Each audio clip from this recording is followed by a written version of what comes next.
of Knight in the interview. Nah, man, I'm not Draco.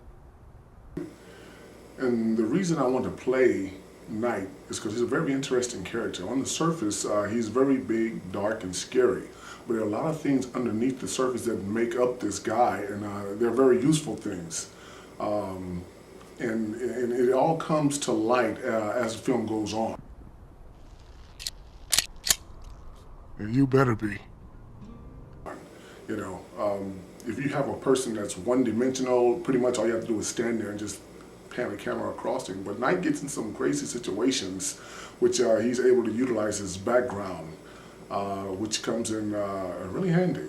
List up. Yes. You lift the gun. Boom. And then you're. At this point, Knight has to be the guy who stands above all of that. So he's to get ready for Knight. I had to look at that and process the fact that I'm better than that. Even though they were great, you have to process Knight is the one who stands above all that. Like he snaps his fingers, they jump. You know, and everybody else, and it was cold, everybody else is wearing the proper attire. Knight has on a little leather vest to let you know he's impervious to anything, including the elements. You know, that's what helped me like stand above everybody else. Everybody else is warm and they're all toasty, and Knight's out there in a vest, the gun's showing, the chest is out. Like, what? Am I supposed to be cold? Hell no, I'm Knight. Come on. it should be good. Working with Giovanni pre-shooting, so I could get the feel of what Knight was going to be like. We went and we saw the guys rehearse the stunts.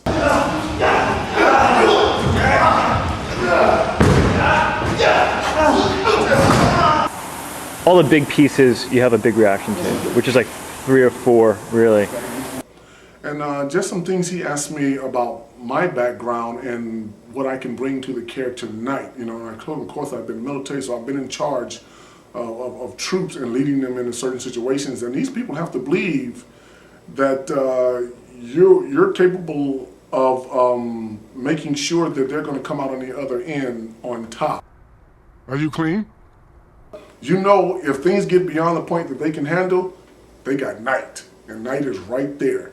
So, you know, I brought a lot of things from my background, like I said, being military, a little bit of pro wrestling, and being, you know, able to handle yourself. You have to bring that into a character like Knight, you know, to fill him up. Working with Harry Lennix was awesome. You're talking about a guy who exudes a larger kind of life for me, because I've seen him in just about everything he's done. And he's got a quiet presence about him off the screen as well as on the screen as well. When you hear him speak, it's like everything that comes out of him is like a matter of fact.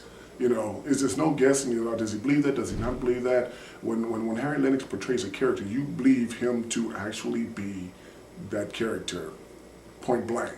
And I stole a lot from him. You know, I knew as far as the scale goes when it comes to a person who's on the Harry Lennix level. You come highly recommended from a man who I've never known to recommend anyone. I just watched him the whole time I was there. I was just mesmerized by his voice alone, how he can carry a scene. Just total fluctuation of the voice, slightly from deep to high, you know, ins and outs of the tone and everything. Just amazing. Just amazing. Sound speed. We're rolling. Quiet, please. 2 cameras come, mark. Settle and set. Action. Tomm, I believe, has got all the tools it takes to be a great action star. You know who sent me, right? He's got an amazing physique. He's got a great intensity to his look. And it's just a matter of time before he gets the role that's going to set him on the same path as, I say, a Jason Statham or a Daniel Craig. I remember you said that. You're always fired up and ready to go when you're across from a Tomm Voss. So it's just fun. It was just amazing. Fun. Drop it! Now! The director was as close to perfect as you can get when you're talking about the amount of things and setups that you have to do.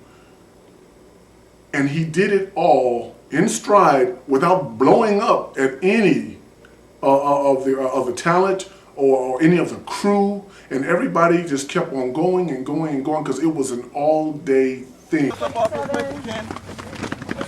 Mike, let me know you're good. Right. Okay, ready? Cameras are up. Roll cameras. Roll sound. Sound speak. Everyone in positions. A marker. And no one got pissed, no one got mad, and it takes one person like that to orchestrate something of this nature. Action. Cut. All this stuff is going on. Sun's going in and out.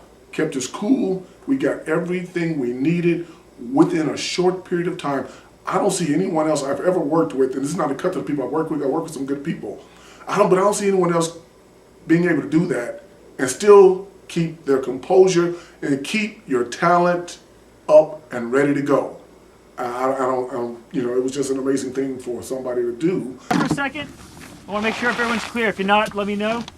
We're going to start, we're going to do the exact same thing we just did. He's going to land on the pad. We're going to start the fight sequence here on the shoulder. He's going to drop him. As he drops, he'll come around to punch. You're going to turn to him and say, time's up. You'll raise a pistol. Boom. And that's cut. My experience, it was great. Everybody was friendly. But that all stems from the person in charge, the director in this particular case, because, the spirit of a person kind of filters out, and you see it in the kind of people that are around him. And they were all great. Everybody was friendly. Everybody was helpful and guiding. It's one of those kind of films where you really don't feel like you're working because you're enjoying it so much. And like I said, that all comes from the person at top. It's kind of like the trickle-down theory.